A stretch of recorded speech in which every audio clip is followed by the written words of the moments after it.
अभी सब्सक्राइब करें साधना स्टोर, आपके सुख दुख का साथी। भवन एक पुनि दीक सुहावा, हरि मंदिर तहाँ भिन्न बनावा। इसका अर्थ क्या है? सीधा स्पष्ट ही अर्थ है, भवन एक पुनि दीख सुहावा, हरि मंदिर तहाँ भिन्न बनावा। एक ऐसा भवन हनुमान जी को लंका में दिखाई दिया जो अन्य मंदिरों से या अन्य भवनों से अलग था। हरि मंदिर तहाँ भिन्न बनावा, उसके दो अर्थ हैं। यह भी कहा जा सकता है कि उसमें एक भगवान का मंदिर बना हुआ है, ऐसा भवन है, अथवा वो भवन ही मंदिर के जैसा है, हरि मंदिर के रूप में ही वह भवन है, ऐसा भी माना जा सकता है। तो उस भवन में देखो, भवन क्या है?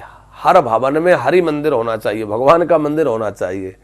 हम सनातनियों के घर में भगवान का स्थान अवश्य होता है, चाहे छोटा हो, किसी के घर में बड़ा हो, कोई छोटा हो, कोई विग्रह मूर्ति रखता हो, कोई फोटो लगाता हो, कुछ ना कुछ हमारे घर में होगा। तो धर्म का प्रतीक है कि घर में मंदिर बनाकर रखें। विभीषण जी ने अपने यहाँ भगवान का मंदिर बना के रखा हुआ था। हरि मंदिर तहाँ भिन्न बनावा, भिन्न एक मंदिर ठाकुर जी का बना रखा था। तुलसी जी लगा रखी थी, द्वार पर जगह जगह राम राम राम लिख रखा था। तो हम भी अपने घरों में इसी तरह से राम नाम लिख करके रखें, भगवान के आयुध बना करके रखें, तुलसी हमारे द्वार पर हो। आजकल एक बड़ी समस्या हो गई है जिस पर सभी माताएं ध्यान देंगी कि घर का जो मुख्य द्वार है वो पवित्र नहीं रह पाता। दहली पूजा जो चाहता है कि हमारे घर में लक्ष्मी जी की खूब कृपा रहे, लक्ष्मी जी की आगमन होता रहे, वह अपने दहली को बड़ा पवित्र रखें। प्रायः यह देखा जाता है कि घर के मुख्य द्वार के पास ही जूते चप्पल उतारे जाते हैं, वही कुछ गंदा पड़ा होता है।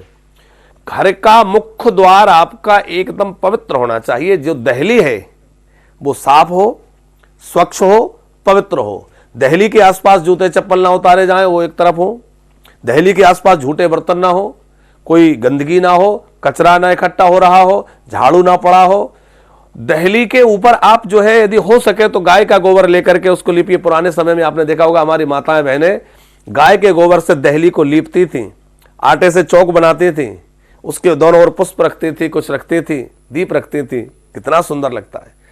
जिस घर की दहली पवित्र है, जिस घर की दहली सजी हुई है, बंधनवार द्वार पर सजा हुआ है, लक्ष्मी जी अपने आप आएंगी, देवता अपने आप आएंगे। जैसे अभी बात चल रही थी कि विभीषण जी के द्वार पर राम राम लिखा है, सजा हुआ है, हनुमान जी प्रवेश कर गए, अपने आप हनुमान जी आएंगे, लक्ष्मी जी आएंगे, सब पधारेंगे। यदि आपका घर का द्वार अच्छा लग रहा है और द्वार ही देखकर लग रहा है जूते चप्पल पड़े हैं, गंदगी पड़ी है, कचरा इकट्ठा लगा है, तो न देवता आएंगे न लक्ष्मी महारानी आएंगे। तो घर की दहली बहुत पवित्र रखें, बड़ी सजा धजा करके रखें। घर की दहली पर बहुत ध्यान रखना, दहली पूजन करिए।